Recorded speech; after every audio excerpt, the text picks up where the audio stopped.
Greetings. I'm Dr. Dion Coker-Apia, and it is my pleasure to welcome you all to the first in a series of training academy sessions through the NTAG Community Wellness and Peer Support Transformation Team. And this session is entitled Staying Connected, a Restorative Father-Daughter Conversation. And today I am joined by Dr. Sal Corbin and Ms. Chardonnay Johnson, who will engage in a discussion, a father-daughter discussion that will allow us to be exposed to some of the challenges that were faced by the two of them as they navigated a long-distance relationship. So without further ado, I will turn it over to Sal and Chardonnay to begin their discussion. Thanks, Dion, and thanks for having us. Just some setup for our conversation. First of all, to let the audience know that this is unscripted, so Chardonnay doesn't know what I'm going to ask her. That we have always been in a long-distance relationship that is from West Coast to East Coast, so always separated by 3,000 miles. And in our lifetimes together, have never spent more time than 2 weeks, more than 2 weeks together in the same space. So it truly has been a navigation. The other things you might notice is that we have different last names. And a part of that is due to the fact that I actually didn't know she was buying until she was the age of 2. That's a whole nother story. But again, just Chardonnay was brought into this world with not a solid understanding of who her parents were. And then after finding or connecting with me, how to navigate that, especially as a child. So I'll just go ahead and jump into the questions. From a restorative perspective, we always want to identify what the harm is, what the needs are that come from that harm, and then how to help the person move towards healing. So while my questions to Chardonnay aren't directly set up that way, they will reflect our experiences, and in particular hers, since I'm really kind of asking the questions. But Chardonnay, what would you say has been the biggest challenge of having a long distance dad all of these years? Having you there for all of those really big moments, graduation, dance recitals, heartbreaks, where I can't cry on your shoulder, watching my other friends with their dads and wanting that same affection and love that I really could only get through the phone. That's always been the biggest challenge. And then, especially as kids, they point out everything. Well, where is your dad? And, oh, he doesn't love you, or this, kids are kind of mean sometimes. So just having to internalize some of those and, think that I had something to do with it, and it's not necessarily me. It was just the situation. And we've had some mostly connections, but we've had some disconnects as well. And really, actually, at least in my experience, only one big disconnect. But let's just jump to the reconnect. So you're in your early teens, and we finally reconnected after a break there during your preteen years. What was that like for you? Like, reconnecting with this person that probably came across more like this really fun part-time uncle that would pop in from time to time, right? And then disappear again. Just tell me what the reconnect was like.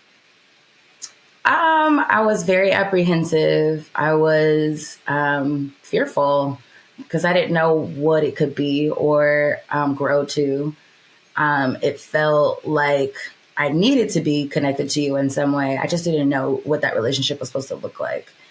And at that age, you're coming into your own identity. So I was struggling with this idea of just this grown man and fitting him into my life somehow.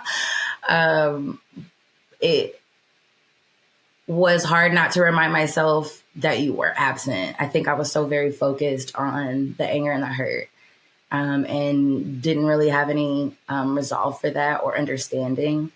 I felt like I was just the chaos among my family. I was just the one stirring up drama because I was born, just because I made it so complicated for everybody. So felt very much so like a burden. And I think you tried your best to make sure that wasn't the case. But without that rapport, without that time together, it made it really hard to trust you, to be vulnerable, to open up.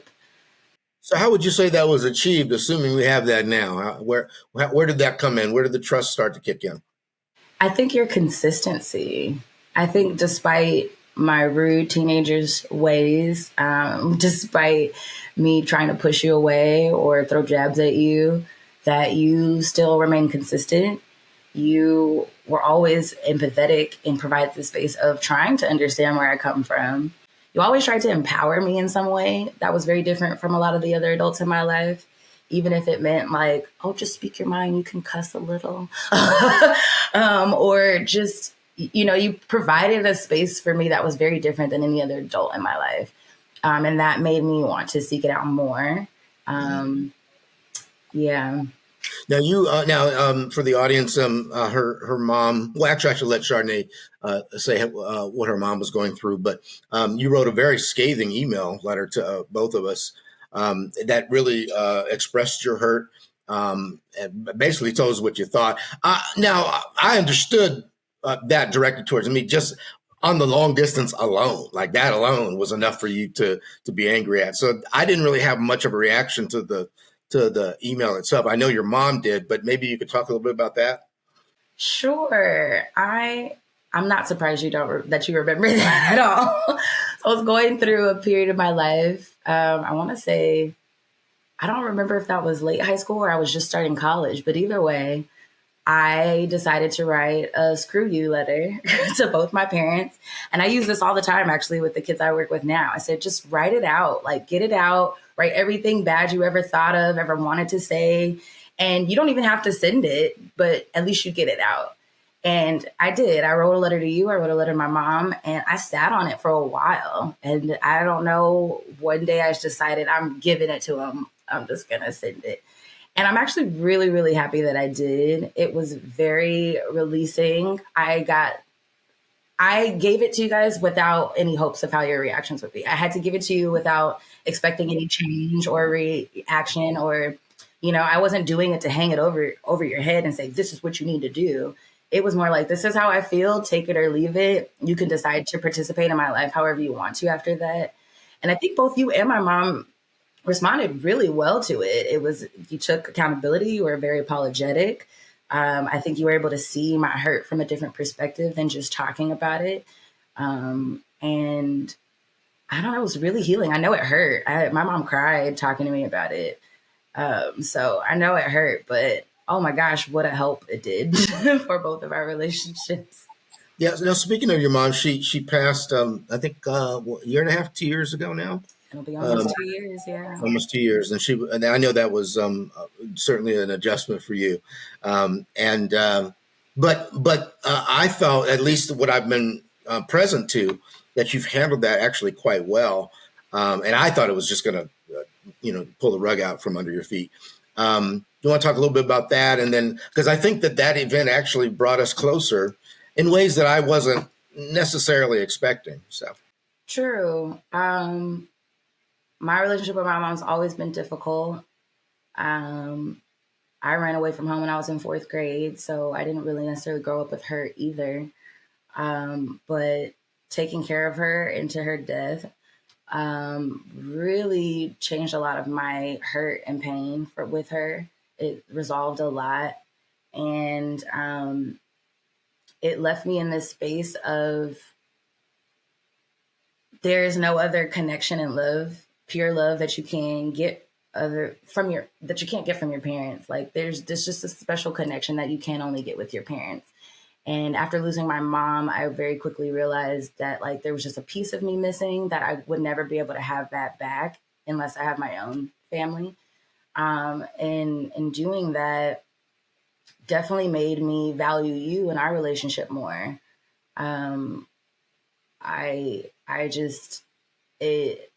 feel like I needed you all over again, like a child. Like, I just want to be by you. I want to be connected with you. I want to spend as much time with you. I feel like I missed out a lot of years with my mom as well, that we could have lived together and could have been more in sync. And when somebody goes, that's it. So all we have is time. And so I want to spend as much of it as possible with you and creating, better Yeah. memories. Yeah, I appreciate that. I think the one thing we maybe certainly got right together was our quality time, which has always just been the highlight of my years with you. And we get to see each other like 2 to 3 times a year. But yeah, that's been amazing. And the journey, the walk with you has been even more impactful in my life. I'm going to ask you my final question, which I know you know what it is. It's the only question that she knows that I'm going to ask her. But is there a different or better way that I can show up to support you as your dad? I think you're doing a tremendous job. I see your efforts. I see your consistency.